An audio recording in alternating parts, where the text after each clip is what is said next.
Welcome to Flat Earth Debate Live. I'm your host, Nathan Oakley, and if you are new to this channel, or you've not done so already, then be sure to subscribe, hit the bell notification icon, and join button if you'd like to become a Nathan Oakley 1980 channel member and keep up to date with the Flat Earth Debate. If you would like to support the channel, there is a super chat that runs alongside each of these shows while they are live, and there's also a PayPal, Patreon, crypto, and thanks button in the info box below the video. Most importantly, if you'd like to join the discussion, simply mute the page you are currently watching, then click the link in the info box below this video to join the panel and express your views on the nature of Earth. If you do join, please don't swear. If you do, you'll be ejected, and if you are, please don't try to rejoin the stream using sock accounts. You'll be warmly welcome back on the next stream. Please also share the show on social media. Sharing the show obviously increases the live audience, but this in turn increases the chances of a more diverse panel, so please share the show on Facebook and Twitter. Now we are joined by Chocolate Saiyan, who's joining right in the middle of the intro, Neil, Brian's Logic, Arwin, 10th Man, Refracted Curvature, and a whole bunch of people in Discord, so welcome one and all. Yo, Hey, let's get it on. Let's get it on. Hello, good afternoon. Good morning. Good afternoon. Welcome, one and all. Good to have you all. Also, straight off the bat, I should say, there's a big amount of appreciation that's going to go out to a baller. Now, I did do a specific video shouting out Chocolate Saiyan's campaign, and a big shout out to everybody, obviously, who has supported that campaign. It's already up to $1,000. It's a drop in the ocean because Chocolate's in a bigger hole than perhaps people realise, but it's really good that you've all done exactly as I've begged you to do, which is to say, you know, the more number of supporters on that campaign, the better, even if it's only $5 or even $1. But if you can support that campaign, hopefully Divergent Droid, if he's in the chat, will stick a link to Chocolate Saiyan's campaign, and we will shout you out on this show. So we're going to do a sort of running shout out for all the people who have actually supported that campaign. But one particular individual who does get a regular mention on the show, which is Ruhif. Extra shout out to you, and big props and respect to you. I know Adam reached out to you and appealed to you, but the fact that you just immediately dipped in your pocket to a massive amount and supported Chocolate's campaign, much respect. Got to hand it out to the ballers when they deserve it, and in this instance, it's definitely much appreciated.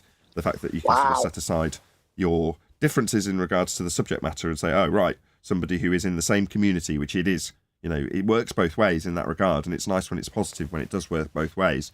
So as much as I pour scorn on the fact that we're in the same pond as the anti-flat earthers, the other way to look at it is we are in the same pond as the anti-flat earthers. And in this example, Ruhif has set the standard. I'm not saying that other people should do as he does, for financial reasons more than anything else. They might not be able to. But the point is that he's gone above and beyond what I would expect from somebody who sits in opposition to us. When it simply comes to somebody's well-being and a financial hole that they found themselves in. Also, same goes for everyone else who's immediately within the first 24 hours just gone, yep, like Chocolate, yep, want to help him. And they just have. So, you know, there's been 20-odd people that have immediately, in the first 24 hours, just supported Chocolate's campaign. So, as I say, I will be doing shout-outs to the various people who have supported that campaign thus far. And, yeah, so big shout-out to Ruhif, and obviously a big shout-out to all of the people who have supported their campaign up until now. I'm actually struggling to find it. Can someone stick a link to the campain? Unless it's going by... yes, it is. It's going by the live stream chat. It's okay, it's okay. Divergent Droids are all over it. Go on. Can I add to that? Of course you can, Chocolate. It's your campaign. I want to say to everybody that's helped me out, I appreciate it. I'm so grateful for this. I could rap a lot of words, but I don't have a lot of words right now because I'm so surprised and humbled by this. And I appreciate greatly everyone that's helped, whether you can help or not, even if you just mutter "good luck, Chocolate" under your breath. I mean, that's very helpful, and I appreciate it. And definite shout out to Rufy, because that's something that was definitely unexpected.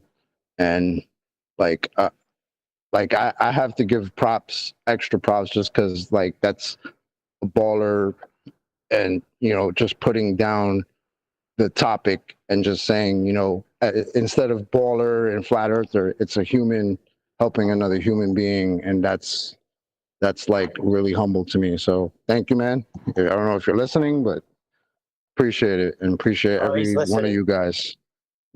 Beautiful. Love all you guys. Shout out to Godzilla who says, shout out to Chocolate. Also, if you're only on your second mortgage, get a third, help him out.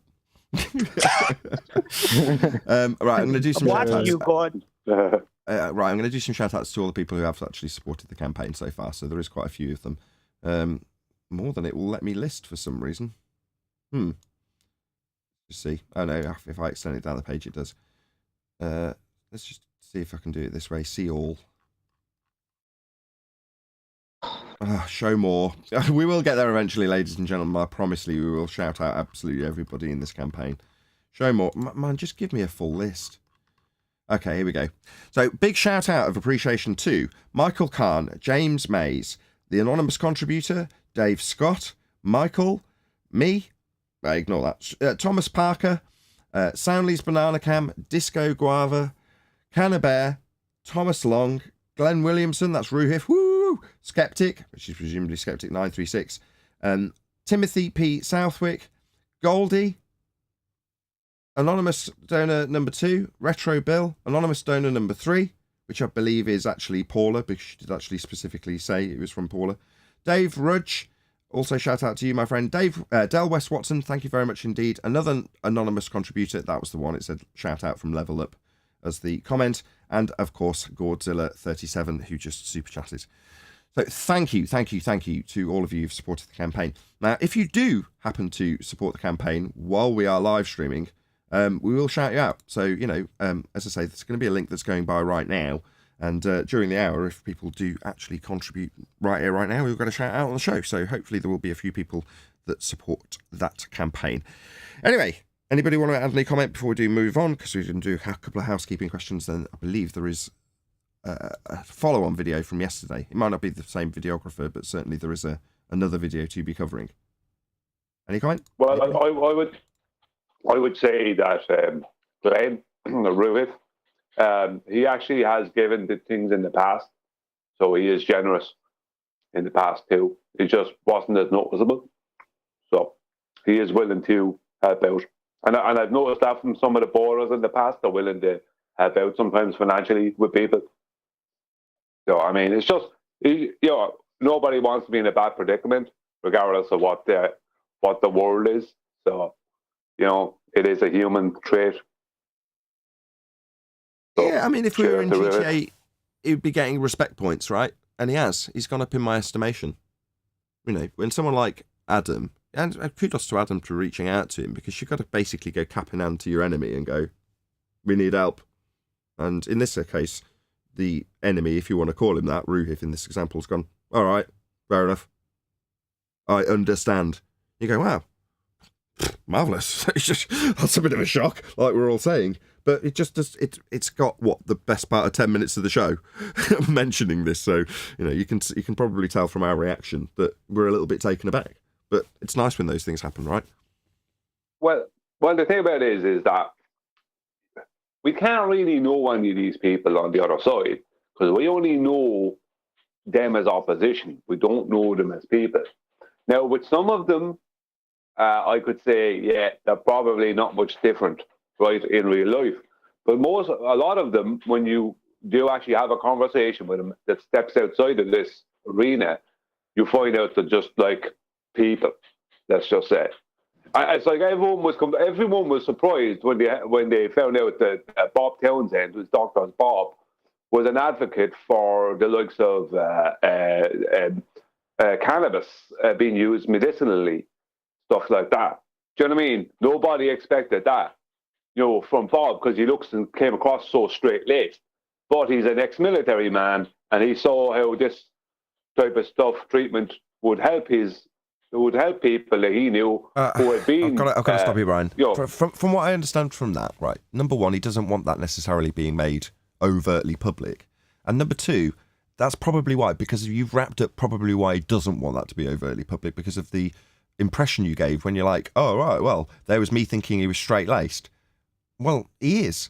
And why would anybody who has found medicinal benefits to anything, doesn't matter in this instance what the particular thing is, why would it make them any less straight-laced? because there's a particular persona about somebody that's got an association with that particular drug. Therefore, that's probably why he doesn't want to be associated with it, because he doesn't want to be perceived as some sort of stoner when in his professional career he's punting a medicine that is abused, but for medicinal purposes. So I can understand why he wouldn't want to be associated with something that he has done in his past that could be used against him in a way that seems totally unreasonable for the end game of the purpose that he set about. Now, I only mention this because I saw this.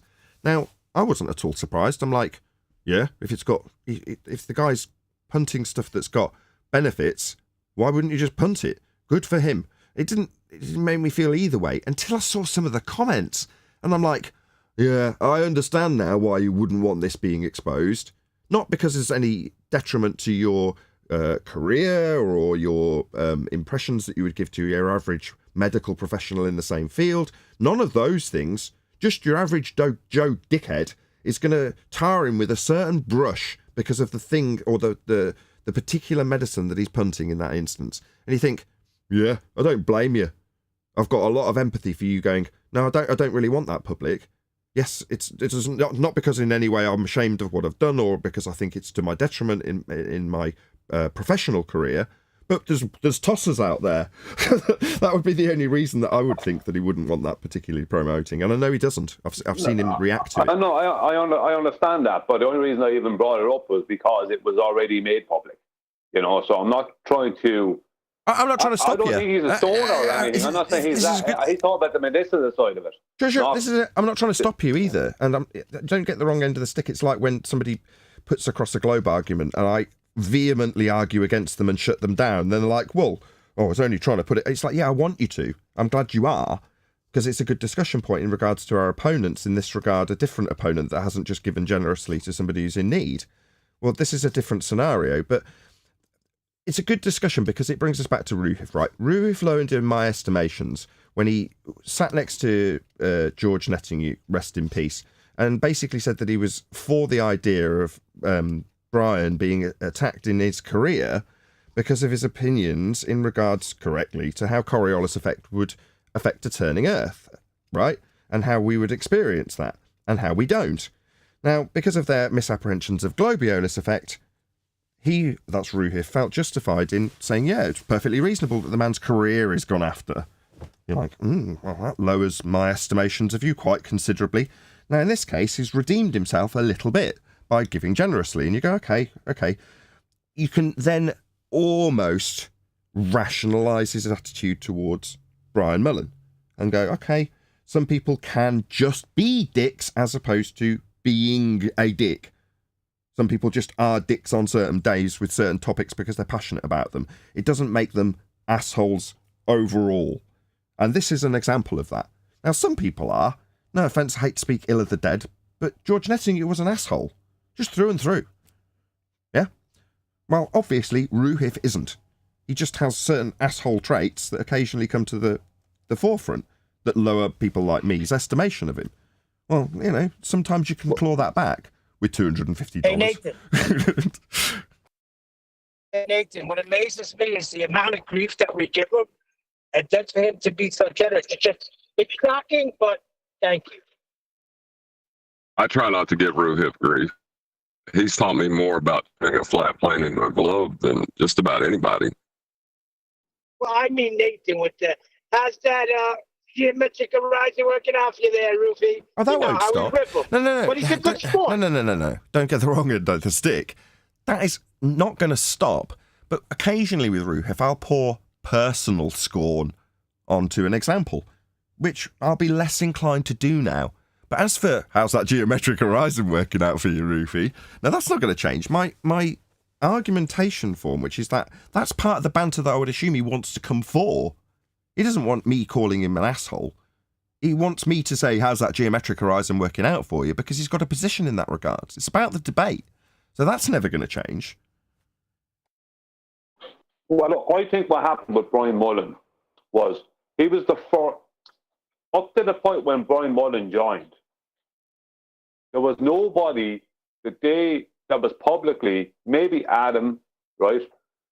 and maybe one or two other people, but there was nobody out there publicly making videos who had credentials and was on our side. So Brian Mullen scared them a lot because, oh no, we have an actual engineer who's pointing things out here, and that was terrifying for George Netchuk. I know the man is dead, but that was something that they couldn't have that, because at that time it was easier for them to tell the public that we were just a group of YouTubers who were confused. But an engineer is not going to be confused. And that was the problem. If Brian Moylan turned up today, there wouldn't be the same problem, because so many other people have come forward who are engineers and who are on our side. And other disciplines. So that's the problem. That he was the first person who was someone with education and of note that the public would pay attention to. And that they couldn't have that at the time. It was only late 2015, early 2016. And he was drawing so many people to him. It was a dumb move. All they did was make a martyr out of him. Correct. Thing is, though, it shows you of humanity. People have fought and killed over, I'll use the word, beliefs and religions. And like Chocolate says, none of it should come down to that. We're all human. We're all on this plane, and we should all look out for each other, regardless. Kumbaya, my lord. Kumbaya. Oh, Lord. Kumbaya. Kumbaya. Any evidence of a physical geometric sphere edge that's a horizon, formerly known as the curve of the Earth? Thank God, because I was getting nauseous. No, the horizon, even within the heliocentric model, is not physical and geometric. It is officially a refracted position that changes with the day. Basically, it changes from never being less than 7/6 of a radius to being greater than 7/6 of a radius. And within an hour, that could change. So it could be 8/6 now and 12/6 in an hour's time. So it's not physical, even within their own model. There is no hump for boats to sail over, because physical boats can't sail over refracted horizon. The guy I picked my car up from yesterday said he spoke to various pilots, and they all say that they are flying level up and over curvature of the Earth, and they all account for it. No, nobody accounts for the curvature of a globe when they're flying. Nobody does that. So rotation. How do you have level flight with negative altitude? You don't. That's what I said to him. I said, what if I'm level? They fly level. They have to. Don't make any sense what you're saying. It's actually just above level. So I didn't want to get on it. They angle slightly up. Better lift. But, they're definitely not arcing down into a void that's opening up ahead of them at 8 inches per mile squared. Definitely not. Anyway, I want to plug Brian's channel. The Ballers go to Brian's. If you want to know where the debate's taking place in terms of the dissemination of the accurate information that Ballers must brace against in some form or another, that's happening at Brian's. I love Brian's for the comments. His comment section's better than mine. Gotta be honest, mine's alright, but Brian, who's disseminating the information to us, like 10th Man or QE or anybody else when they're on fire, they get the most flack, like anyone when they're over the target, right, Brian? But you go check out Brian's comment section. It's riot. It's a right laugh.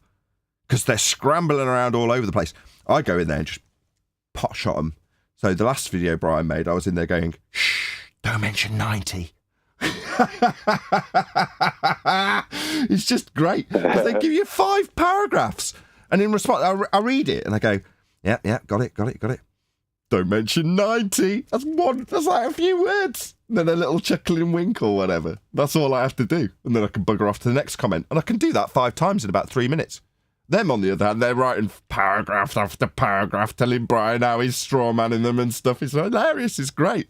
I love your comment section, Brian. But the point is, you need to be subscribed to Brian's logic. That's where the real fury from the ballers is being directed, because he's on fire at the moment. He's really good. Sorry to talk about you in third person, Brian. No, thanks for shouting me out. I appreciate that. Everyone said it to me. Everyone says it to me that I get the most amount of hate.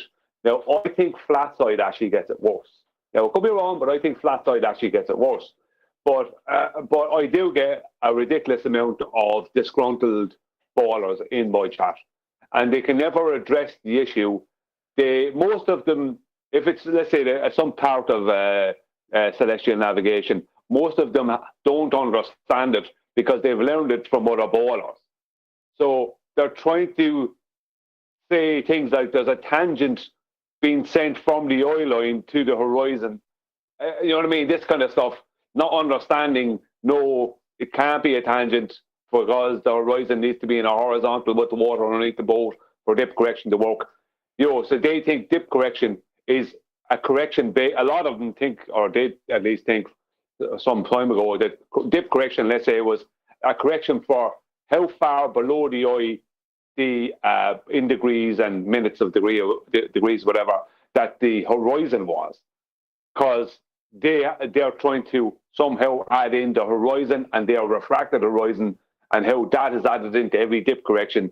And I just point out very simply, no, dip correction is height of eye above the water underneath the boat. It's a constant. Measure that port by a navigator on a new boat, right, in calm waters before they leave.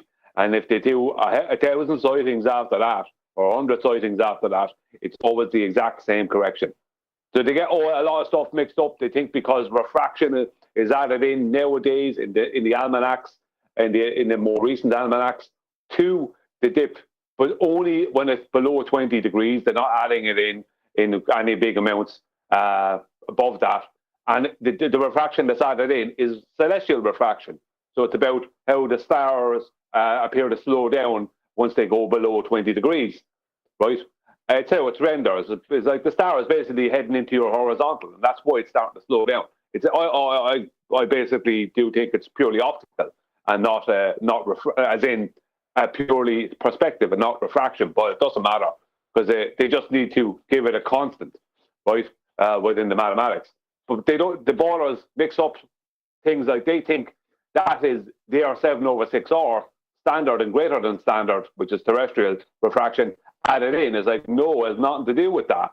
It's nothing to do with the globe and any refraction based on the globe.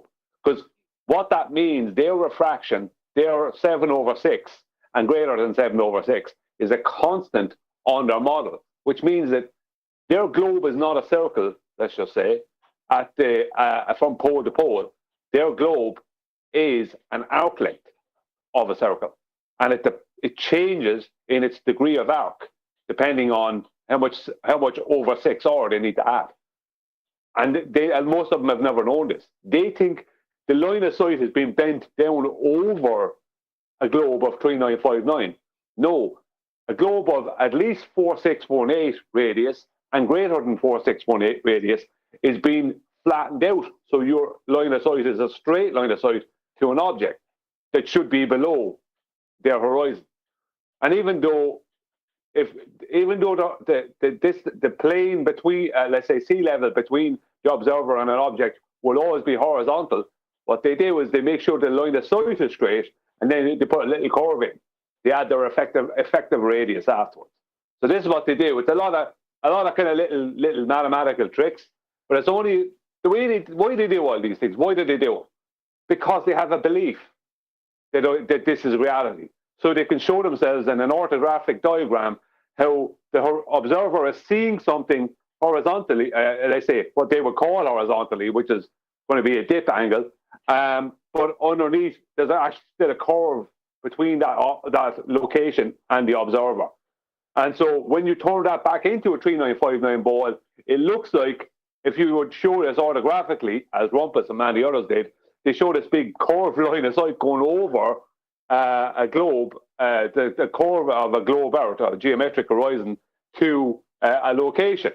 So it's akin to me saying I'm looking towards the corner in my kitchen, but now I'm also seeing out around that curve to something that I obviously can't see, as opposed to that wall straightening out so I can see it.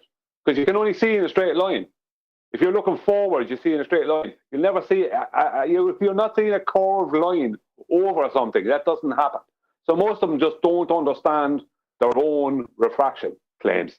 And they mix that up with celestial refraction and real refraction outside of that, like inferior, superior mirage, sinking, stooping, towering. You know, I'm not going to say looming, that doesn't exist.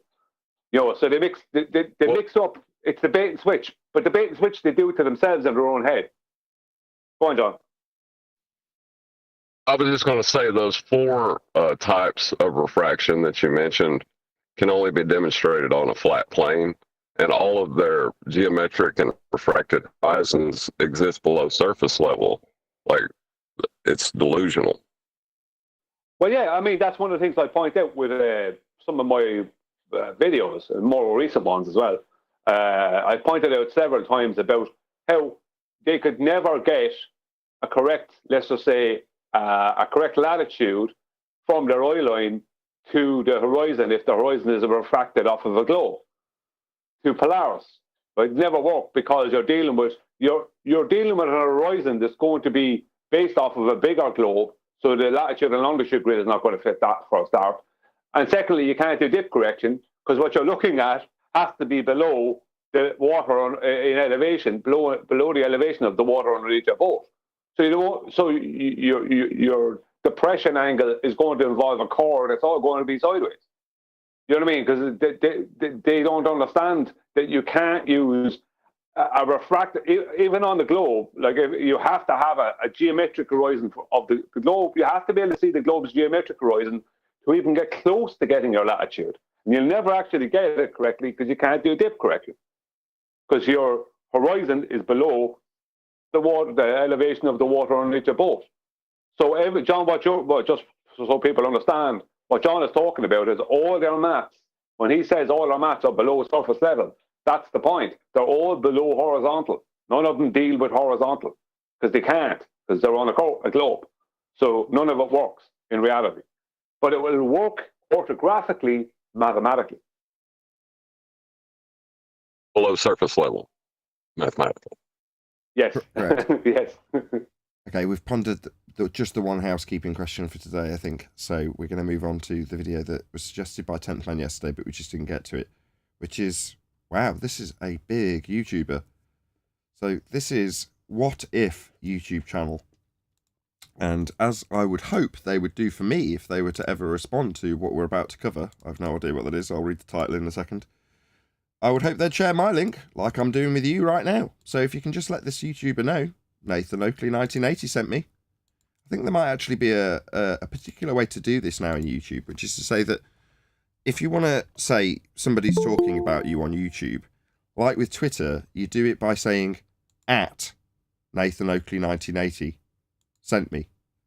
And that will actually algorithmically tie me, or this channel, or this show, depending on whether or not it gets a mention by tile, or what you say, to this video. So I think that's how it works now. So at NATHAN OAKLEY 1980 sent me in a comment, and as you can see, it's going by in the chat now, and I'd hope he would return the favour, because we're not getting any algorithmic support from YouTube, let's face it. That's the only way I'll ever grow, is if these people ever respond to the criticisms we have had with their comments and assertions. But we'll see. Hopefully someone one day will return the favour and put my link in their video, as we do with theirs. But please let him know that we've sent you.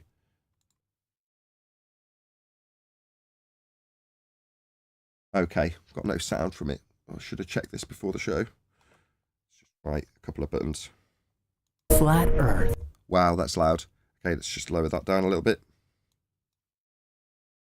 Slick, very slick. I know. We've talked about it before, but there's something mesmerizing about it. A flat Earth solar eclipse? Diagonally growing trees? The Great Wall of Ice, guarded by NASA, of course. The flat earthers sure have. Yes, go ahead. Just very quickly, because he brought up solar eclipse. Yeah, the solar eclipse that he's talking about would be a globe Earth getting in the way. Oh, sorry, their moon, what they're calling the new moon, getting in the way of the sun. So their moon moves in position, so it blocks out the sun from our point of view, if we're in the right part of a globe at that time, right? There is absolutely no evidence whatsoever in history, anywhere, put forth by anyone, that such a thing as a new moon exists. And when I looked and tested to see what was with filters in 3 different types of software, what was actually going in front of the sun, it did not look, no matter what I did, the same pattern came out on it. And no matter what I did, it did not match the moon in any way, shape, or form. It didn't look like the moon whatsoever. So I don't know what's going in front of the sun. I'm not claiming it's not the moon. But all I'm saying is I can find 0 evidence that it is the moon. Now, that's something that would shock the hell out of a lot of people. And they should investigate it more if you're on the ball side. Can you prove that's the moon? And don't just pre-assume it's the new moon, because that's something that you can't prove the existence of. The new moon is what? Something you can't see for 2 days? No. So no. Quick shout There's out. no evidence that it is the moon. Quick shout out. Well, what's the moon? There isn't anything to see. It's just supposed to be there in their orbital mechanics, but isn't. Anyway, shout out to Sensual Goat, who says, big thanks to 10th Man providing all the videos. The Johnny Harris episodes were hilarious. I agree, I really enjoyed watching those back, if I do say so myself. Sensual Goat, thank you for the super chat. Really appreciate it. Have a great imagination, but what if they were right? How would the Earth hold up in space? What? So what if they were right about a flat Earth? Let's immediately impose my heliocentric orbital motion onto a pizza pie so that the flat Earth pizza pie rises up at 9.8 meters per second in a sky vacuum. How would the Earth hold up in space? Why would we ask this question when space isn't real? Now, I assume he's talking about outer space, the sky vacuum at 10 to the minus 17 torr. That would be a much lower pressure than the gas we experience at high pressure. Now, based on entropic law, gas dispersion would take place and we would all be dead. So I'm not too concerned with how flat Earth holds up in space. It's about as interesting to me as how flat Earth would hold up in Narnia. Who cares? Narnia's not real. Who cares? Outer space isn't real.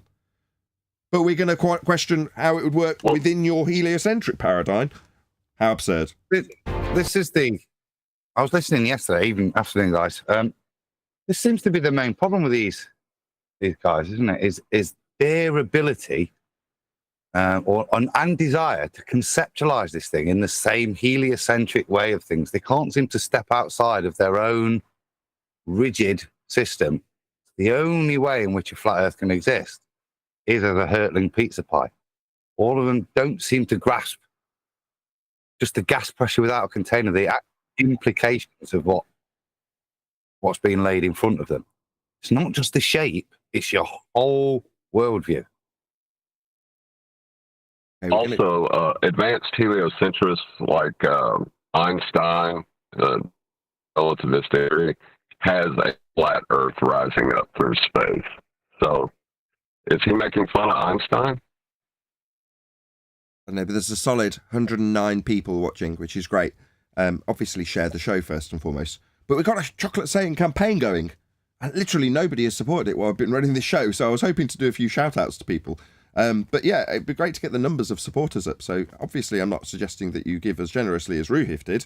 But by the same token, if you can bung a $5 to Chocolate Saying's campaign while the show's going, we can give you a shout out and obviously show the love that is in abundance for Chocolate Saying.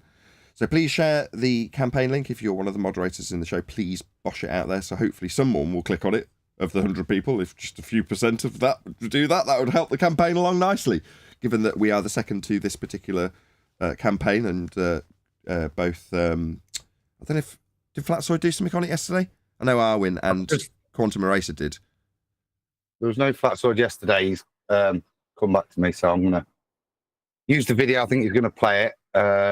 And he'll do a little push as well. But I'm going to have a chat with him tonight. you asked me about the video that we've done before. I've already done it. Don't worry about that. So yeah, I put out a couple of videos which are just updates, and one of them was a wrap from 2020 that Chocolate did, along with obviously links to the campaign. But this is where I want to push it, because we're live right now, so I can literally appeal to you and guilt you into giving him a $5 to up the numbers of people in the support numbers. I think there's like 22 people or something so far. Anyway, hopefully I'll get. I got one more on that, just to. Because I am trying to push it, and I was saying yesterday, people can share with whatever method you've got. I've just sent the file to Mark Sargent. He's going to upload the music file and play it on his channel as part of the thing. So that should go up later on today as well. So hopefully spread the word a bit more. That's a good point. Hopefully, if nothing else, there is on this particular campaign site a really easy means to actually share it. So you can probably see it at the top there. It just immediately gives you the option to share it. And I appreciate that not everyone's got even $5 to bung Chocolate, but by the same token, you have got a share button there, and it costs nothing. So, that use the facility that they've given you in this format, because they have appreciated, at least Give, Send, Go have appreciated that, sharing it does have a massive impact on how well it'll do. And obviously, if you get there and see that lots of people are supportive of the campaign, which is why I want you to basically bung him $5, if nothing else, while we're live, it just shows there's more numbers that are actually supporting the campaign, if he doesn't necessarily get to $1 billion. But anyway, right, we'll come back to that. In the meantime, we'll carry on with this video. So, as before, please let What If channel know Nathan Oakley 1980 or at Nathan Oakley 1980 sent me, and hopefully he'll return the favour should he ever respond, like any of the others that we do these response videos to. Would hope we would achieve from them. In other words, hopefully they would share my link if they were to respond to any of the things we criticise here, like how Earth would hold up in space, given it's a second law of thermodynamics violation. Would it revolve around the sun, or would the sun rotate around it? So, how can I superimpose a false dichotomy about begging the question orbits into the flat Earth realization? Wow. Is there anything else about heliocentrism that you want to sandwich into this new discovery that you're going to inquire about? And why would you never walk to the Earth's edge? Yeah, so that's a feast of nonsense projection from this massive YouTuber called What If. Because you, as a globe believer, have an edge. Your edge is the horizon that boats are claimed to fall over. Your edge is claimed to block the bottoms of boats and buildings. So you have an edge. Now, when you reify some flat earth pizza pie in a sky vacuum, that may have an edge in your diagram, but nobody's claiming that. You are the ones claiming an edge. Go on, whoever's chattering over the top of me. Sorry, I'll try and jump in. Sorry. It's all right. I do. Oh, you want to go first, John? Yeah, it just bothers me that this guy is, he's strawmanning us with the points he should be defending. Einsteinian mechanics with the Earth the equatorial plane rising up at 9.8 meters per second squared, or an edge to the Earth. These are points he should be defending, not ascribing to us and attacking.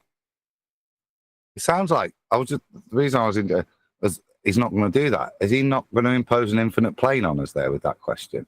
Maybe. We'll have to find out, I guess. That's how I read that. Perhaps, but John's sentiment overall is correct. What they do is reverse the burden with their weakest points. So they've got a globe edge with boats falling over it. Quick, ask the flat earther about the edge of the pizza pie in a sky vacuum. That's how they work. They take their weakest, crappiest arguments and ask us to defend them. Well, something else is going on here, and it's down to them not understanding their own model. Is the Charles Vernon Boy's 9.81 meters per second square equation or calculation. That is not based in reality. That is pre-assuming a vacuum and all objects falling at that calculated rate in a vacuum. Now, we don't live in a vacuum. So even within their own heliocentrism, it's not claimed that all objects in reality fall at that rate. That's a calculated rate that's claimed. It's a claimed rate that all things fall at in a vacuum. But it's only a calculation. They didn't test any of this, that all things fall at that exact rate in a vacuum.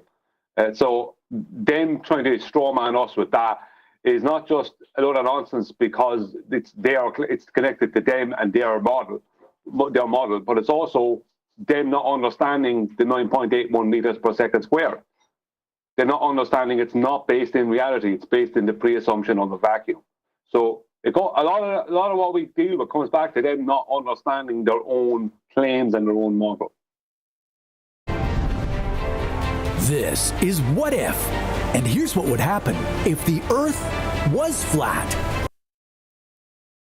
Why is it being posed as a question? What would happen if?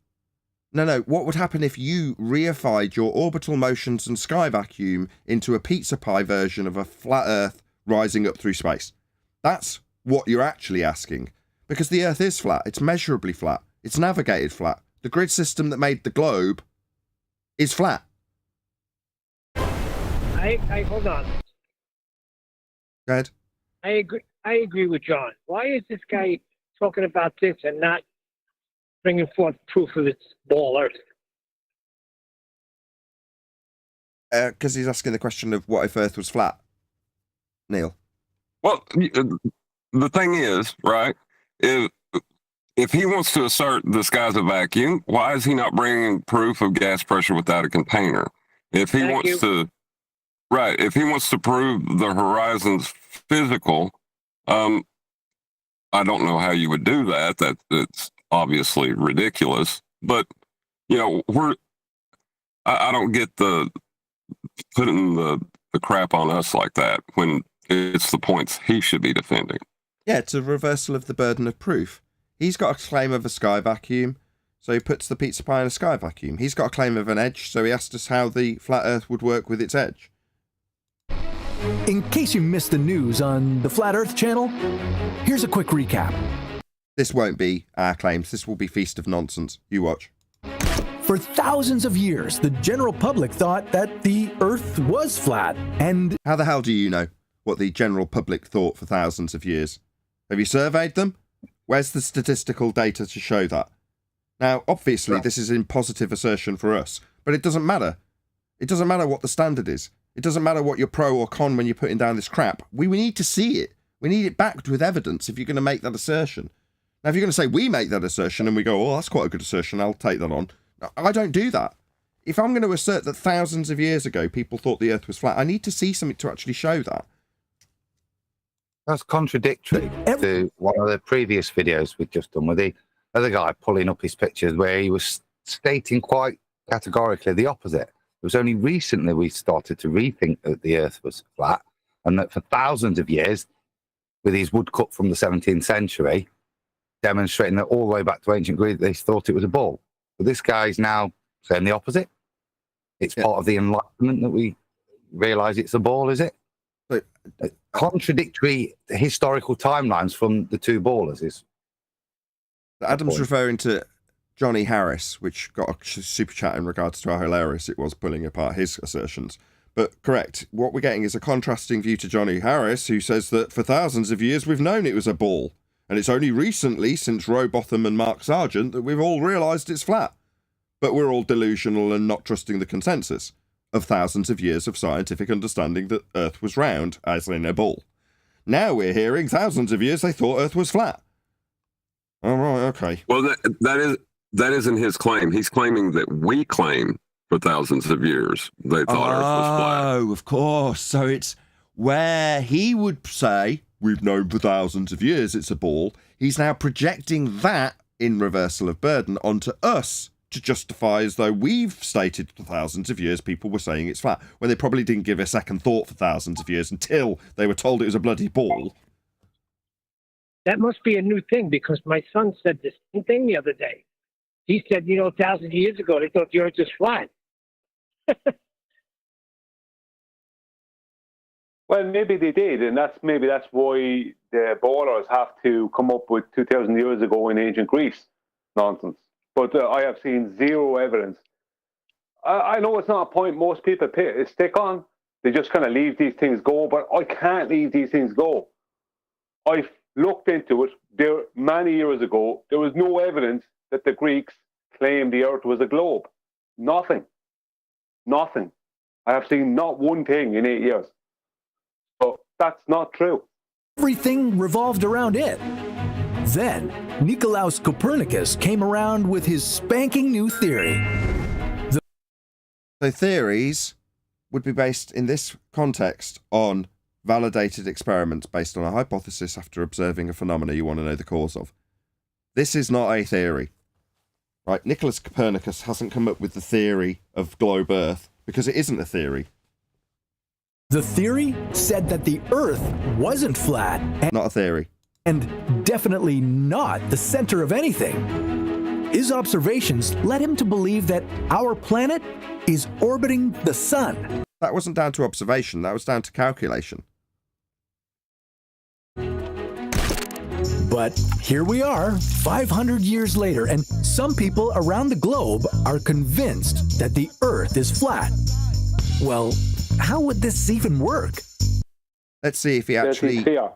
Well, let's just see if he actually, A, proves his sphere claim, which is the positive assertion, as John's pointed out, or B, well, puts us to task in terms of proving the Earth's flat in terms of the actual terminology, in Earth being a plane, the ground you're standing on, and the aspect thereof.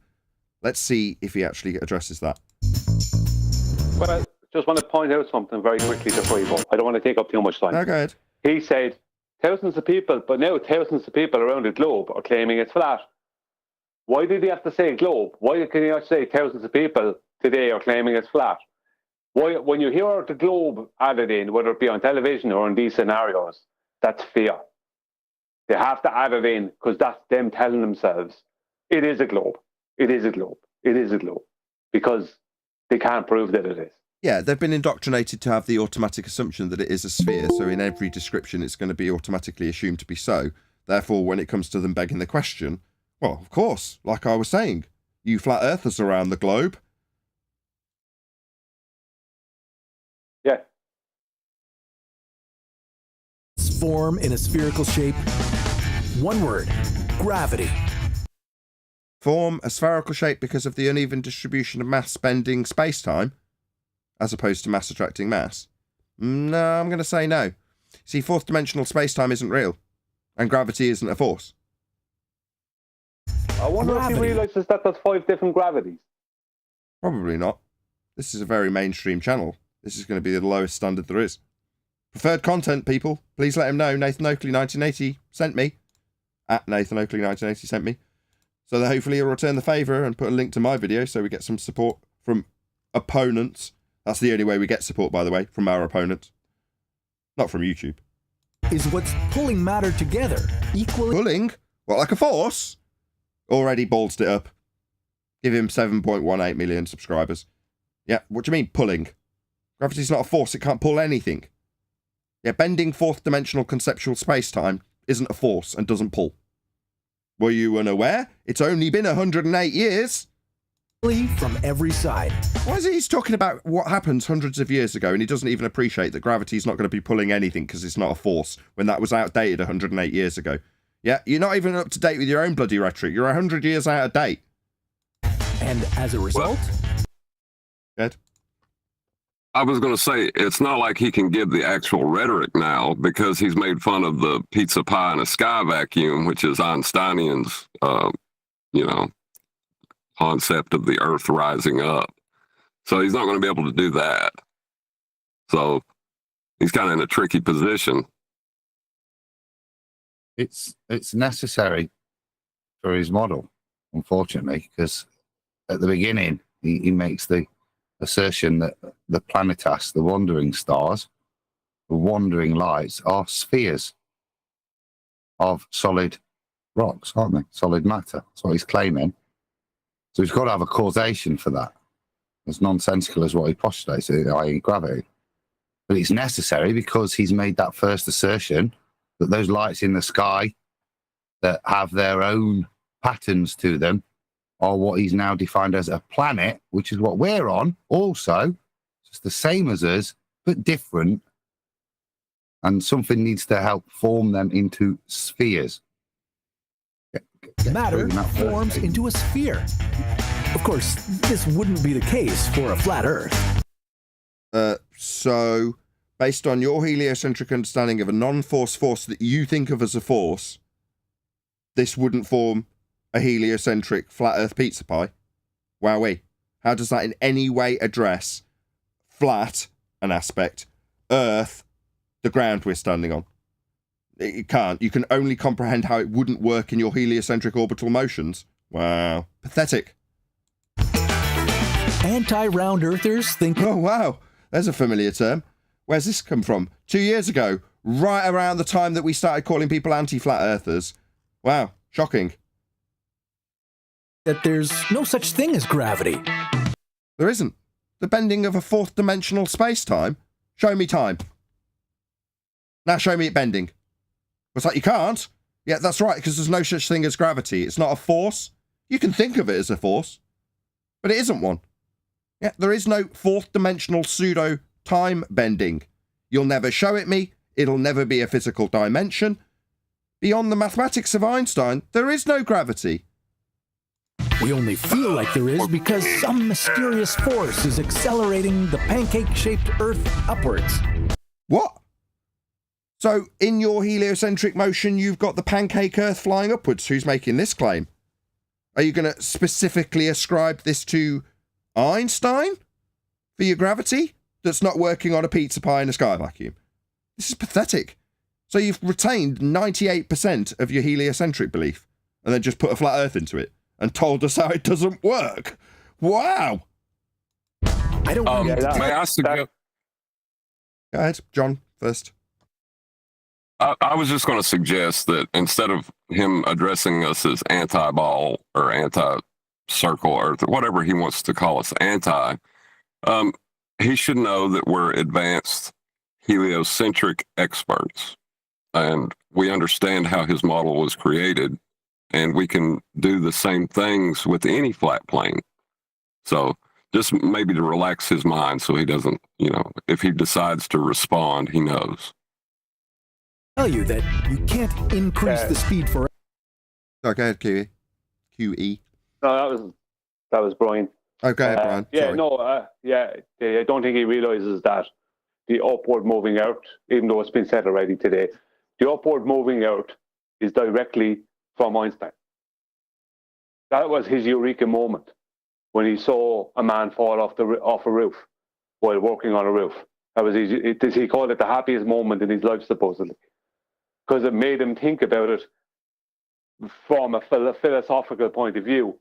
As from the man's point of view who's falling, he doesn't know if he's going down or if the earth is coming up. And that's all part of his relativity. That is where his general relativity basically spawned from. That's what that was the eureka moment after his special relativity. That was it. So just so the guy, if he responds to this, so he understands that claim is not a flat earth claim.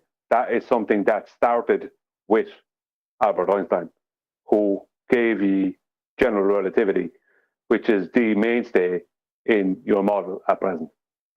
Right, I'm going to do a few quick shout-outs for those of you who supported the campaign that's currently running for Chocolate Sane's financial hole that he's found himself in.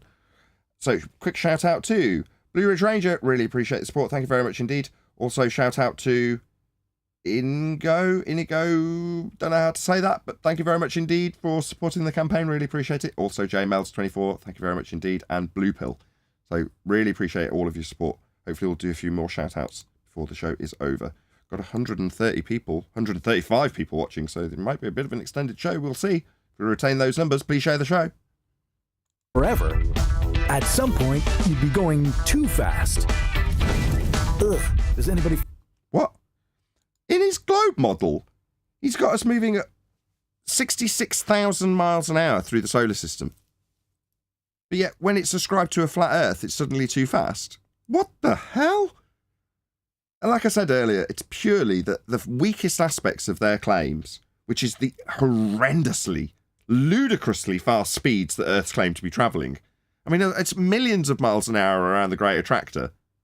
The entire solar system's moving up, by the way. But what suddenly, if it's a flat Earth, it's too fast? What? What the hell is this guy on?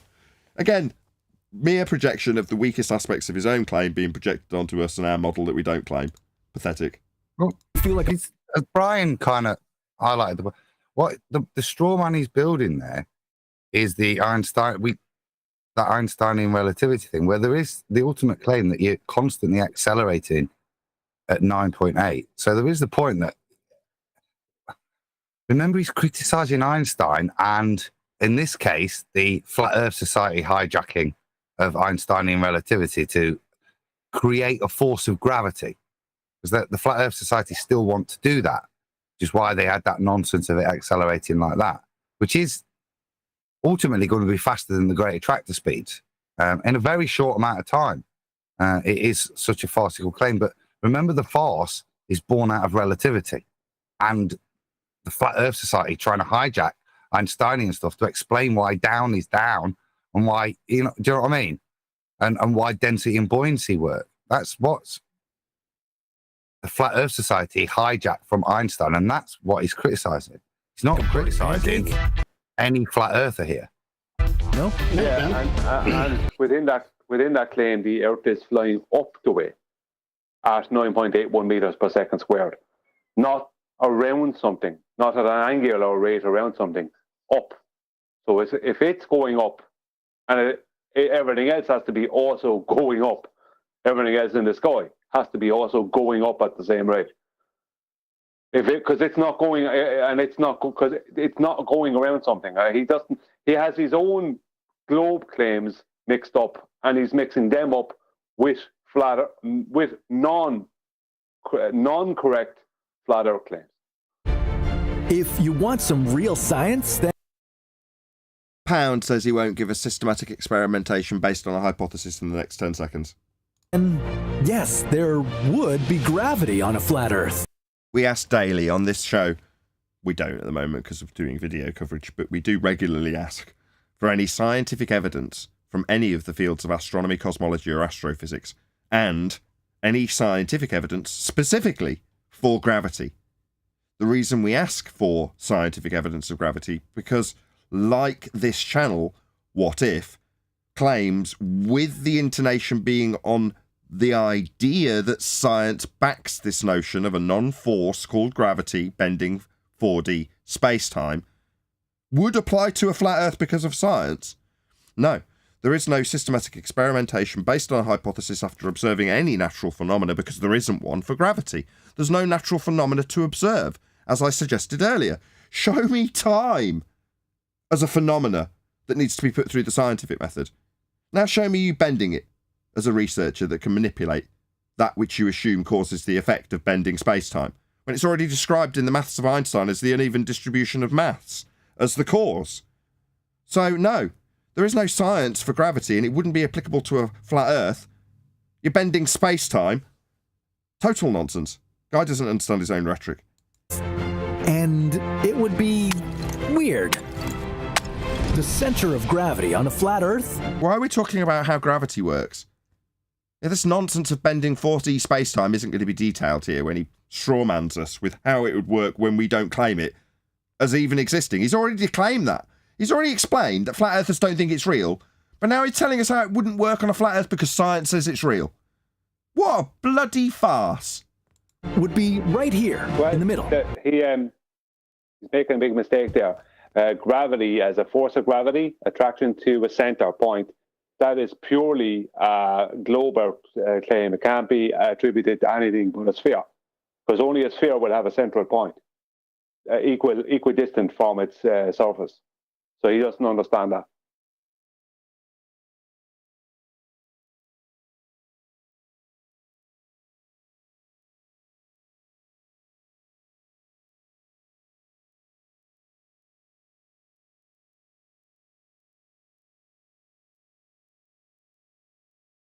We're not hearing that, Nathan.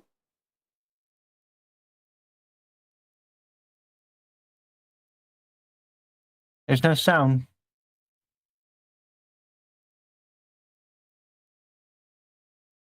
Sorry, I was distracted by a child for a second. Everything on Earth and around would be pulled to this point. Pulled? So that would imply that gravity's a force. 108 years out of date, this clown. 108 years out of date with his assertion that gravity pulls things. No. Mass doesn't attract mass. Gravity isn't a force. Quote, George Musa. Gravity is not a force. End quote. George Musa, 2019. Scientific American editor. What about Professor Brian Cox? Quote, there isn't really a force of gravity at all. End quote. Professor Brian Cox. So what is it that gives you this notion of it pulling? Are you just an idiot? What if? Just poorly researched. Promote him, YouTube, stick him, preferred content, give him 7.18 million subscribers, give his views to 3.3 million, yeah, over the space of 2 years. Absolutely. When he talks total nonsense that's hundreds of years out of date. Yep, that's what you get on YouTube. Where were we in the lists? Telling you about how science is the establishment of cause and effect reasoning through a hypothesis to be actualized in an experiment. Where are we? We're censored. Yeah? Where are we when we're talking about elevation angle measurements measured off a flat plane to give you the grid system that gave you the globe? We get censored. This guy, 7.5 million views. And the further you got away from the center, the stronger this pull would be. What, when it's not a force? So the force that's not a force is getting stronger? Absurd. Just idiotic. On another level of stupidity. Your professors of the current age, that's within, you know, well, it's actually more than 100 years, explaining to you how it's not a force. Why are you promoting this, YouTube? Why are you putting this, why are you offering this to anybody when it's so unbelievably wrong and out of date? Do you promote this as preferred content? Does he get a tramp stamp? Oh, no, he doesn't seem to get a tramp stamp. Why is that? When he's completely wrong in everything he says. Should you not explain that gravity is an archaic 108-year out-of-date force as a tramp stamp under him? No. Preferred content. Right? Yeah. In the vain hope that one of these idiots will actually respond to us, please let him know. Nathan Oakley, 1980, sent me.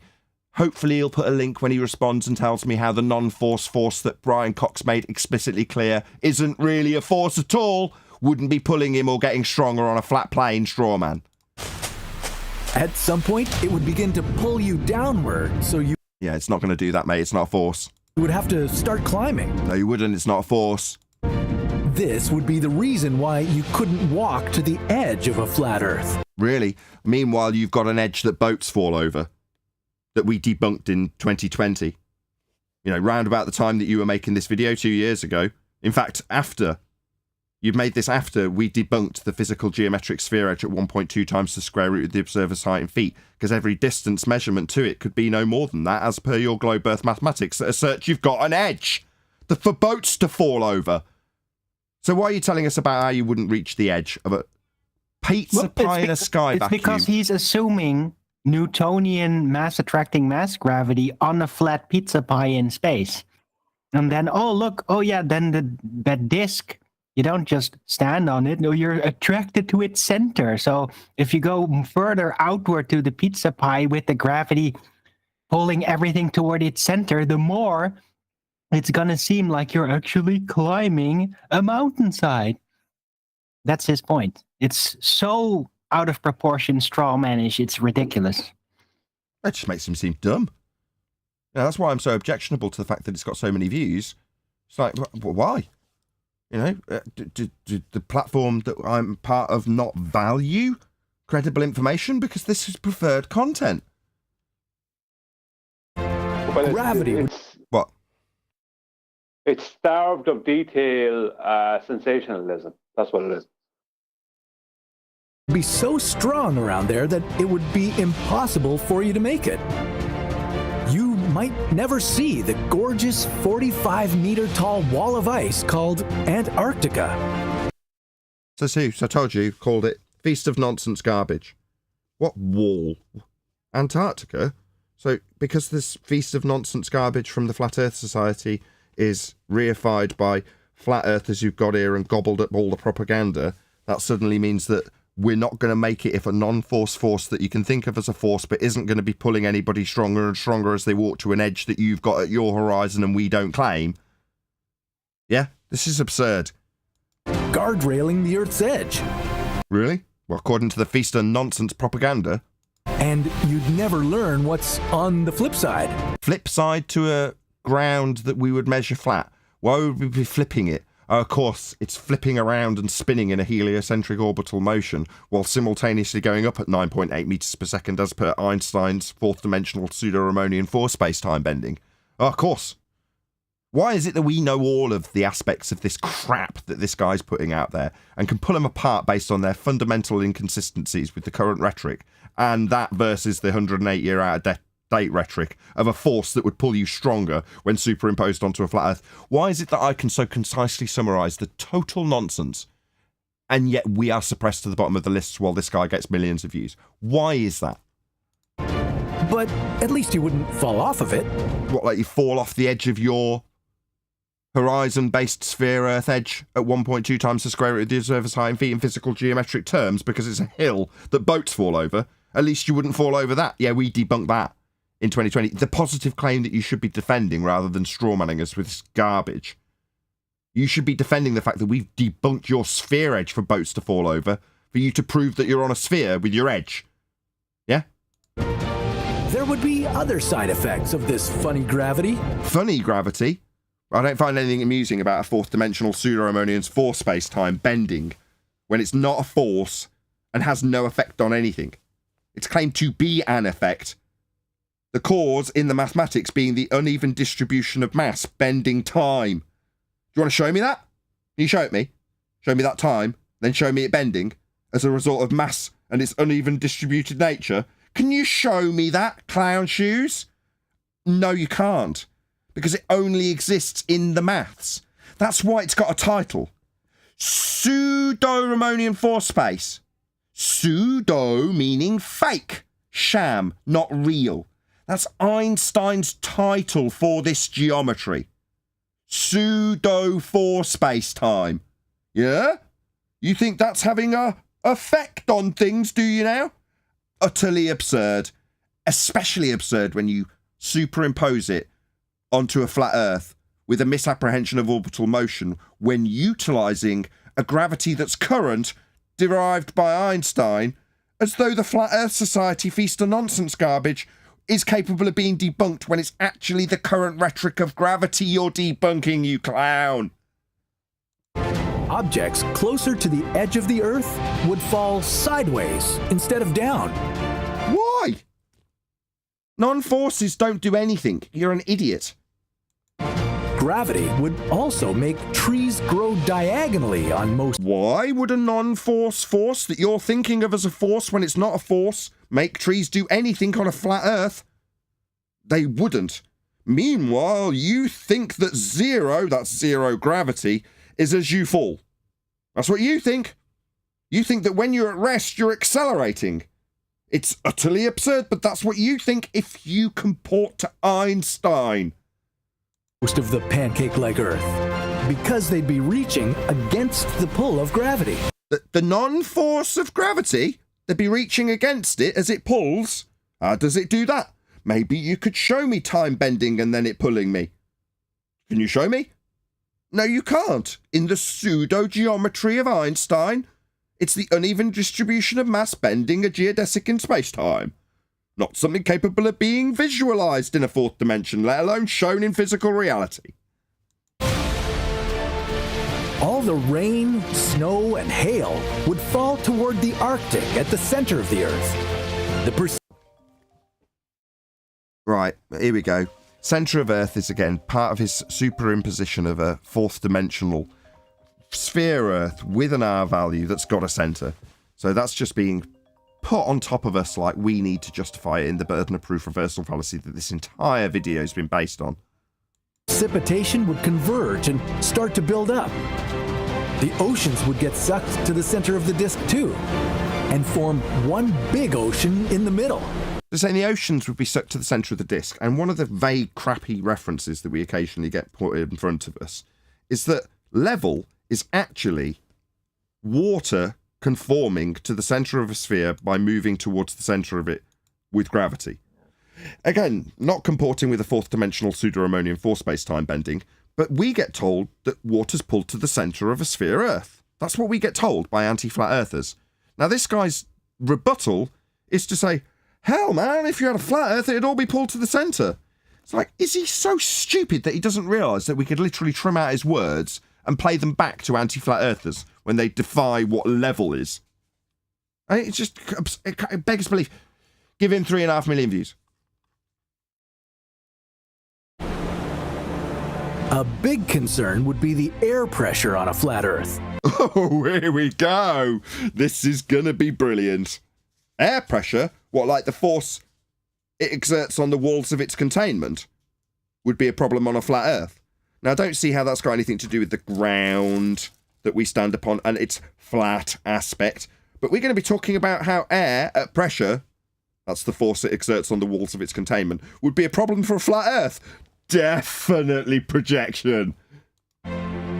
Gravity would draw too much air toward the Earth's center. Oh, would it now? So gravity, a non-force, makes gas go to the center of things. So you think that on a sphere Earth with your pseudo force space-time bending in a geodesic, that makes gas go down on a sphere Earth? Because we're not claiming it. You're taking every crap aspect of a globe claim, putting it on a flat Earth and saying how it wouldn't work. Now, did you not realise that if you just take the exact same claim, which is actually yours, with edges and gas pressure not working in the model, and just put your model in place, your claims would also hold true?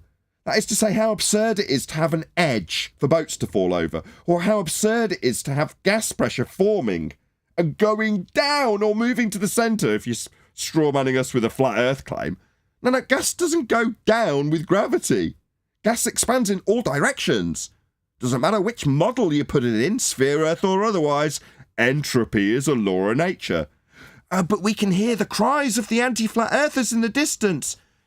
Nathan, the second law of thermodynamics doesn't apply to the Earth as a sphere model.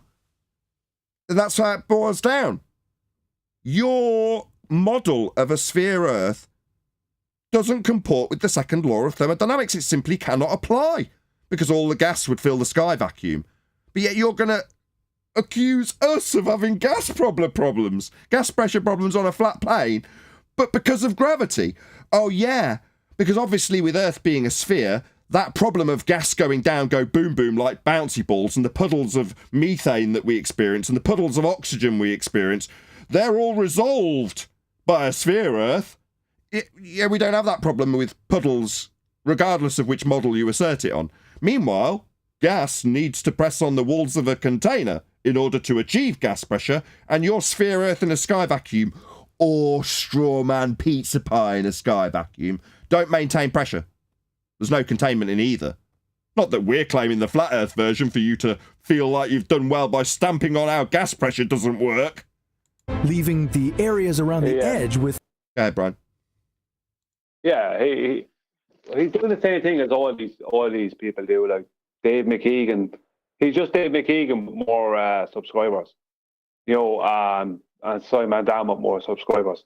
They pre-assume gravity is a proven scientific hypothesis, and that this is a real thing that we all know about. He's presuming that gravity is a force of attraction between masses. That means that what he's actually saying is there's a force of attraction between calculations. That's all mass is. It's more. It's a calculation of an amount. So a calculation is an attracting a calculation is what he's actually saying, and it's creating a gas pressure gradient where most of the gas is at ground level because it's all being pulled downward more than any other direction. Objects weigh more in a vacuum in reality, because when there is air, it gives a lifting buoyant effect, which means that you weigh less on a weighing scales standing in air than you would if you could weigh yourself in a vacuum. A couple of quick shout outs. And the same for... Sorry, Brian. A couple of quick shout outs. One to Blue Pill for supporting Chocolate Sayings GoFundMe campaign. Oh, not GoFundMe. Give, Send, Go campaign. And also a shout out to Mike. Really appreciate the support, guys. Thank you very much. If you did want to support the campaign, I just want to run through this with the people who are on the live stream now. So if you did want to support the campaign, click on the give button, enter the amount that you actually want to support the campaign with. So, I don't know, $25 for the sake of argument. And it'll automatically ascribe an extra $4 in this case to the contribution amount. So what I would suggest you do is set that to other and then just reduce it to 0, unless you especially want to support this campaign platform as opposed to the person that's actually asking for the money. So there we go. And that's how you support the campaign. If, on the other hand, you didn't have the means to support the campaign, this platform's really well set up for sharing. So you just click on the share button and it just gives you all the different various links that you could use to share it. And it's dead easy. So that would be what I suggest you do. There's going to be links going by, hopefully, in the chat, live stream chat any second now. So you can actually go and support this campaign. We are going to extend the live show because we've had well over 120 people watching this whole time, which is great. Good for me.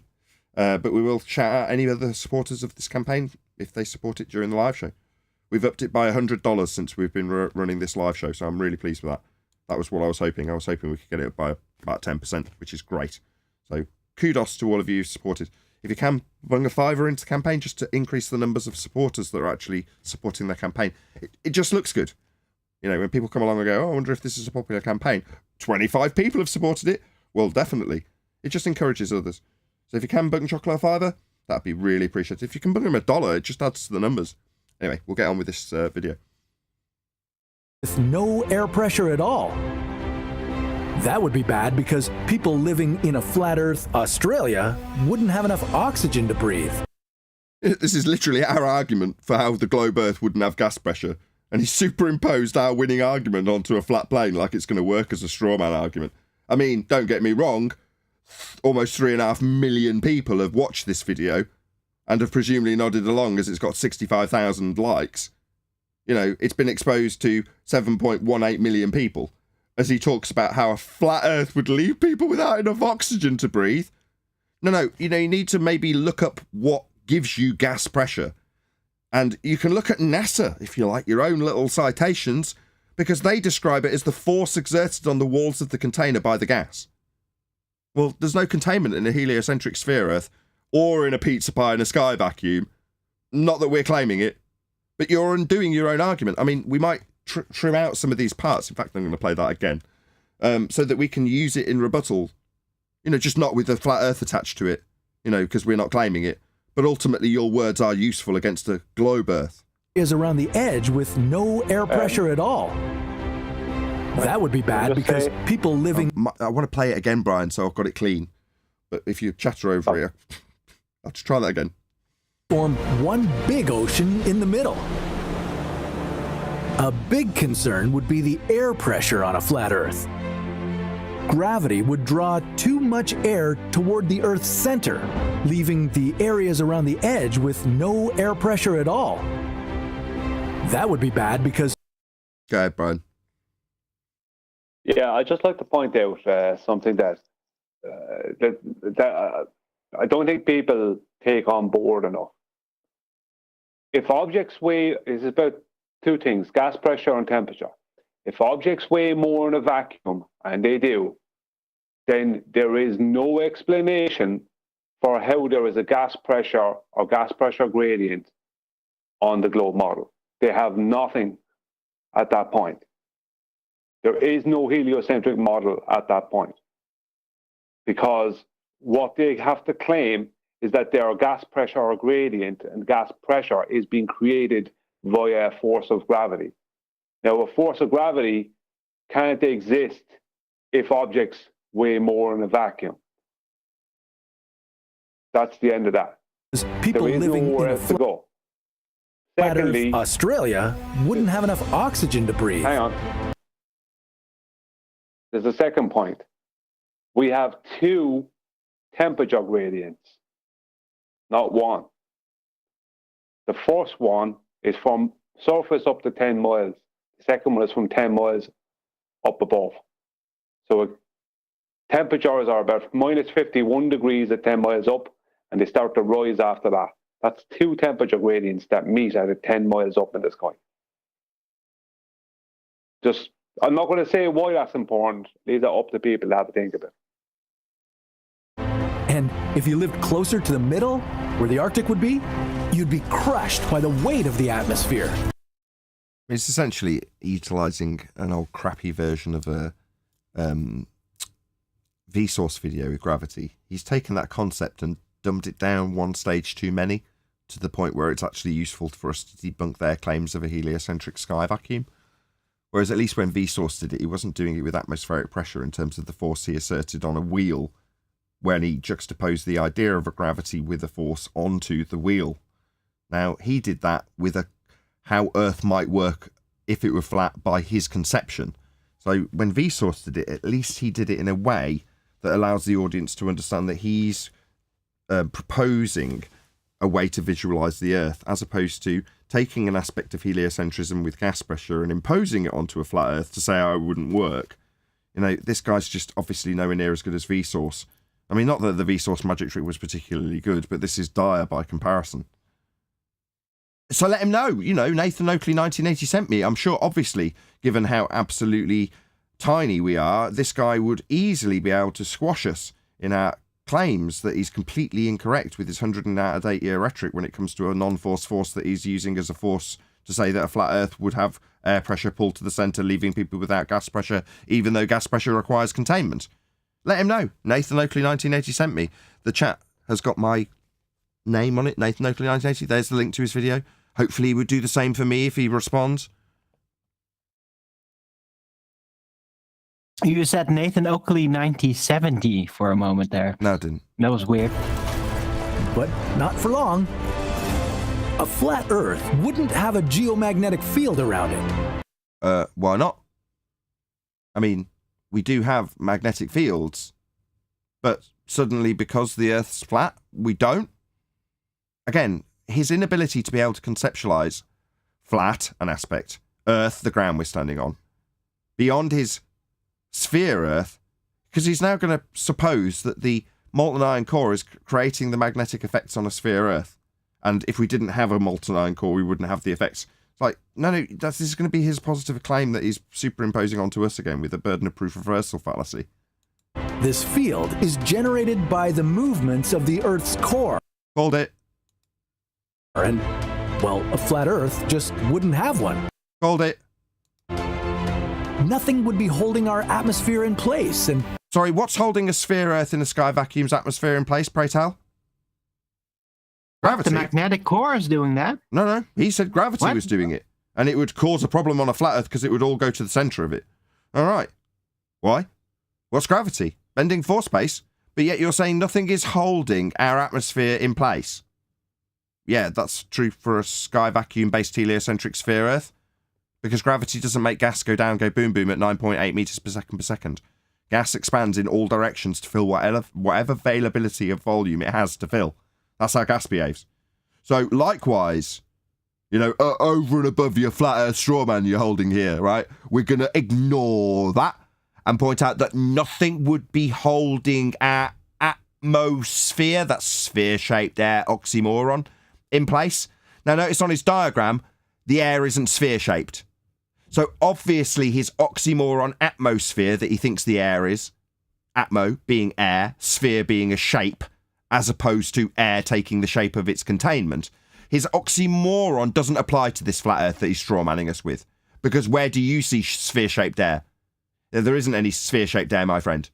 Yeah? At best, you've got circular air if you pizza pie it into a sky vacuum, but you've said atmosphere. Do you see a sphere here? Nope. So obviously not applicable. Where does have atmosphere sphere-shaped air? Well, a globe. Well, nothing would be holding our atmosphere in place. Gravity's not a force. And sphere-shaped air or otherwise, gas requires containment to develop pressure, which we definitely have. Eventually, it would spill into space. Yeah, definitely would. Instantaneously on a globe. Yeah, we're definitely going to play that again. Everyone else mute. And, well, a flat Earth just wouldn't have one. Nothing would be holding our atmosphere in place, and eventually, it would spill into space. we'd be exposed to solar radiation that would cause cancer and damage our DNA. And I'm just going to play that one more time and repeat it verbatim as he says it. eventually, Nothing would be holding our atmosphere in place. Eventually, it would spill into space. it would spill into space. We'd be exposed to solar radiation. If the sky was a vacuum, we'd be exposed to solar radiation. Now, I don't know if I'll go with that, my friend, because what the hell is the sun again? Oh, right, you've only got your heliocentric sun's explanation when it's at a distance based on an R value debunked by the black swan and the edge that you thought you had for boats to fall over when you asked us about our edge with boats falling off it. That would cause cancer. Nathan, Yes. just, it would seem that his premise, fundamental premise of why we can't have a flat earth is because gas go down, go boom, boom. That appears to be the underpin that this magical gravity force, and in this case, it's contradiction. Well, why he believes we have an atmosphere is gas go down, go boom, boom, which in of itself, non-proven and in contravention of natural law, gas behavior, and let QE roll off Boltzmann and all the rest of those things. But it's in complete convention to his mainstream scientific understanding and physical understanding of physics. It's against Gay-Lussac's law and Brownian motion. Thank you. Nathan, if I may, could you please reiterate again why atmosphere is an oxymoron, why it makes no sense, and despite speculation and curiosity, there aren't little circular round pieces of spherical balls of air floating around. It's not that the shape of the gas is relevant in any way, shape, or form. It could be hexagon. But that's what I've heard. But That's what I've no. heard some people speculate. That's not what it means. It's irrelevant of how a gas itself individually is described as being a ball. That's not relevant. What is relevant is the atmosphere is all of the gas being in a sphere shape. All of it around a sphere Earth. Not in containment, just arbitrarily forming the shape of a sphere around a sphere Earth. That's what atmosphere actually means. Sphere-shaped air. Well, no. Gas doesn't automatically and arbitrarily take a sphere shape. What it does do is move at a high velocity in whatever direction it's travelling, in whatever vector, until it collides with something. Now, obviously, under containment, it can collide with other gases that are in the containment with it. And you can develop things like gas pressure gradients and dynamic systems, like the water cycle. Now, those gas cycles can only take place if you have gas pressure, and you can only have gas pressure if you have containment. Now, what Adam's saying is, this guy's entire argument is to say you can't have a flat Earth because gas go down, go boom, boom like bouncy balls. That's his argument.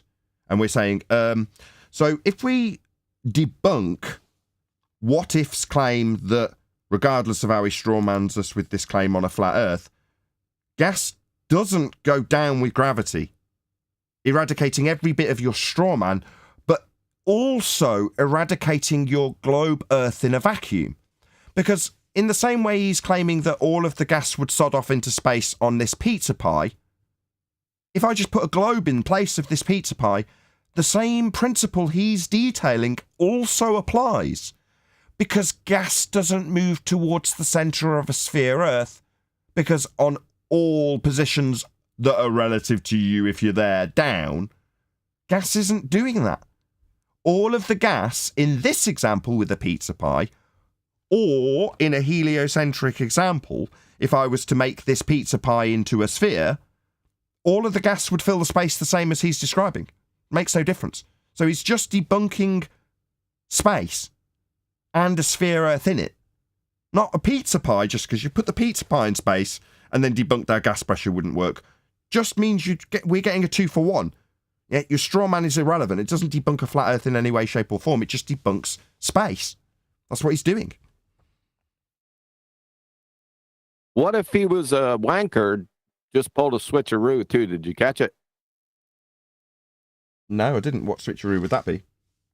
The switcheroo was he went on and on about how his atmosphere, bringing contradiction in terms, oxymoron, was held to the Earth by gravity, and then he switched it up to the geomagnetic field was the one that was responsible to hold the atmosphere on his whatever he's Did talking he actually about. make the claim that I didn't realize? I know that did slip me by. He was actually making it as an assertion that the magnetic fields are responsible for the gas pressure. No, he's conflating two things. He's conflating the supposed protection from cosmic rays that the geomagnetic field would give us. And the reason we can't have that magnetic field is because we've not got a molten iron core. And then he's using no atmosphere and no protection in the same insult as well. Yes, I think Adam's right. He's just convoluted two things. Damage our DNA, and we'd have no breathable air anywhere on the planet. Right. Oh, that's going to get clipped out. We would have no breathable air on the planet unless your assertions that gas go down, go boom, boom are true. And they're not. All of the gas would fill the availability of volume. Objects weigh more. We'd be exposed to solar radiation that would cause cancer and damage our DNA. And we'd have no breathable air anywhere on the planet. So I hope you're able to find a life support system lying around. Yeah, we agree. We'll be using that as a clip because that's a wonderful statement. Just need to put Sphere Earth in there because it's true for the Sphere Earth, not for us. We assert there is containment to achieve gas pressure. Don't know what it is, but it must be there because we've got gas pressure. Well, good luck with your heliocentric Sphere Earth in a sky vacuum giving you gas pressure. Natural law dictates that the gas would fill the space. What's that? You're saying that gravity is a force getting stronger and stronger on a flat Earth. It's not a force. That does away with your entire argument, my friend. Did you not realise? Nathan Oakley 1980 sent me. Yeah, but if you can think of it as a force, even though it isn't a force in the heliocentric model, then couldn't you think of it as a force in your straw man conception of a flat Earth model? He has. Unfortunately, every aspect that is attacked once he's strawmanned it onto a flat Earth pizza pie are aspects that still don't reconcile in a globe, Arwin. Right. I mean, the whole thing is, it's just the heliocentric model. All the aspects basically presuppose gravity, the solar system, and then it's like, oh yeah, if we presuppose all these things exactly to be like this, yeah, then it makes no sense if the Earth is flat in between all these balls. Oh yes, thank you. Yeah, but likewise, but you presuppose the rest though. But likewise, when you do presuppose all the exact same things he's attacking on a flat Earth, they still apply to his globe, and they haven't been reconciled by gravity. I mean, I don't think he realised how weak it was when he put forth that every aspect he's claiming to now debunk about a flat Earth are actually weak aspects of his globe Earth claim. He just obviously didn't realise. But it seems to me, given the number of subscribers this guy's got and the number of views this video's got, it's immense. It does seem to me that the dumber you are, the more likely you're going to get promoted by YouTube.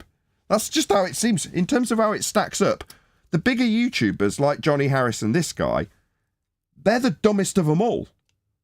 Because Neil deGrasse Tyson's, eclipsed by these guys, isn't he?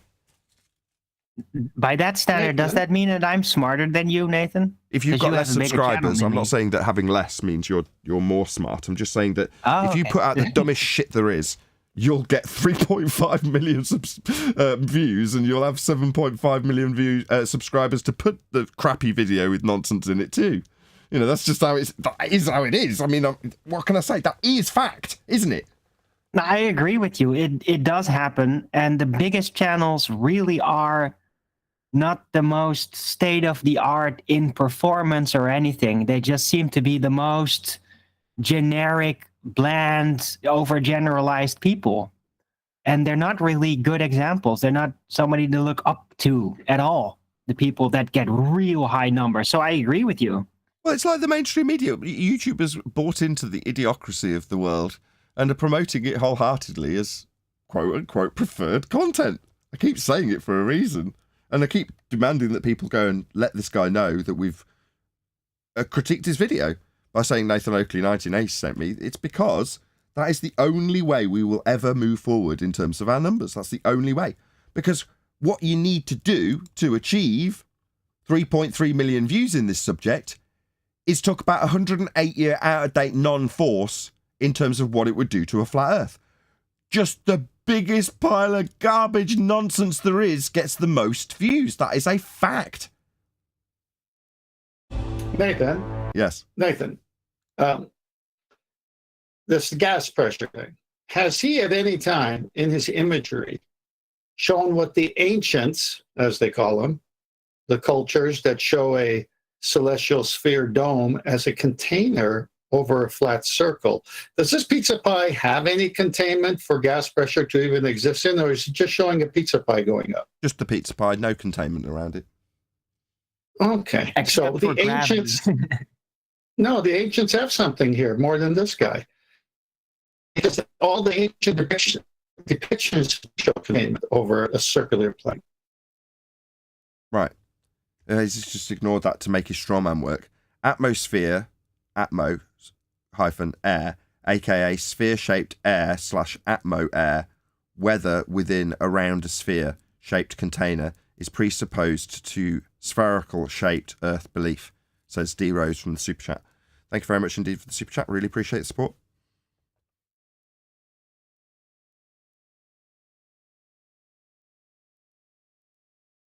Well, what's really going on here, Nathan, is it's a kind of a laugh at them flat earthers with their contained gas pressure. That's what's going on. Okay. One of them comports with natural law and one doesn't. Now, let's get to those questions we've all been waiting for. Oh, were we? Hands up who was waiting for some questions from this guy.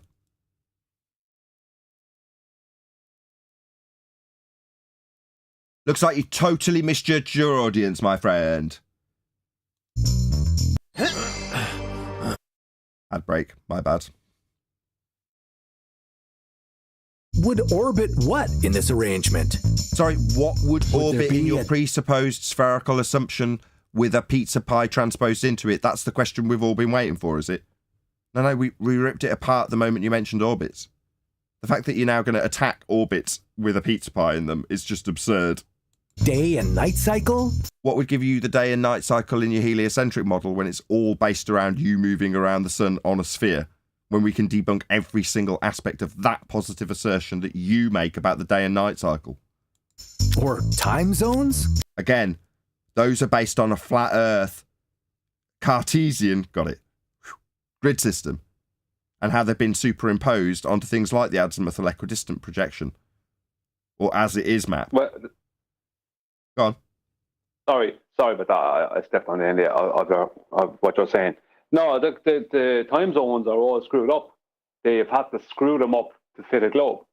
That's one of the things that man Recife, the French man, who was a yachtsman for many years. That's one of the things he points out, that the Bering Strait, you go from within a short distance, you go from having a time to after adding 21 hours to that time, because of the way they've had to mess it around. There is more time zones north than there is south, stuff like that.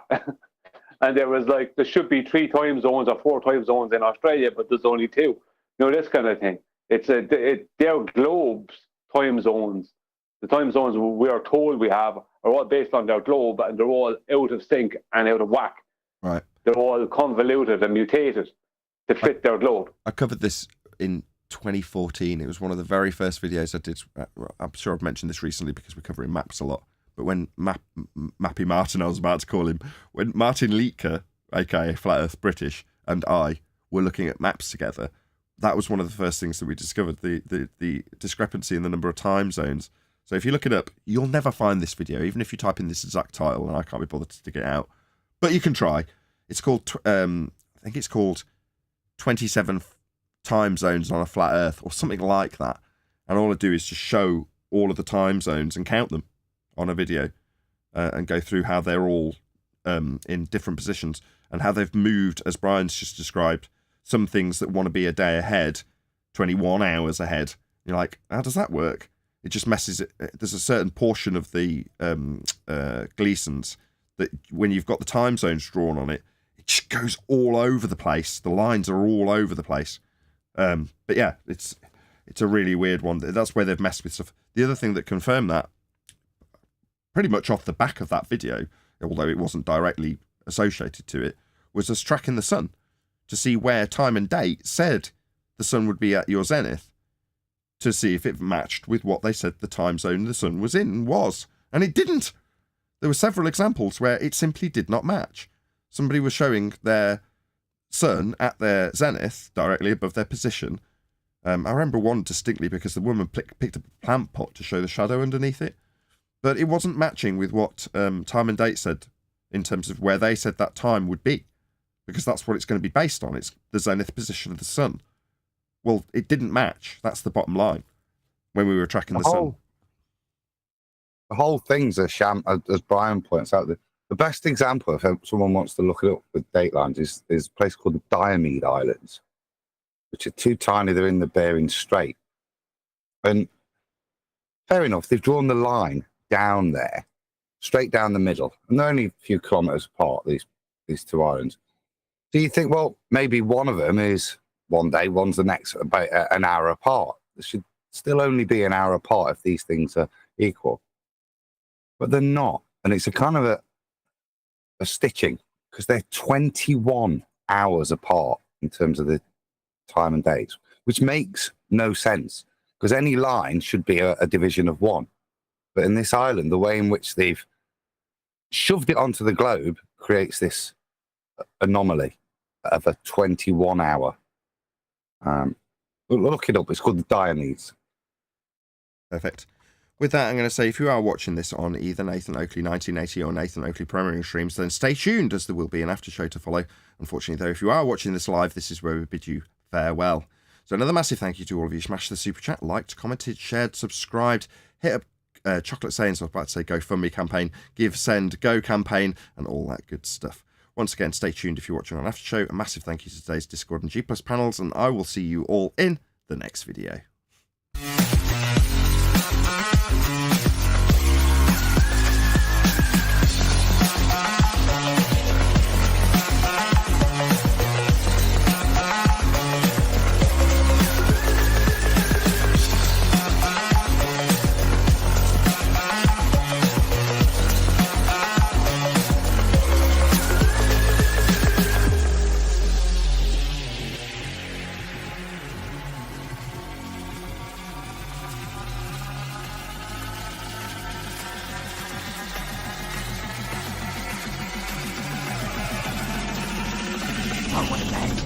What a lovely day!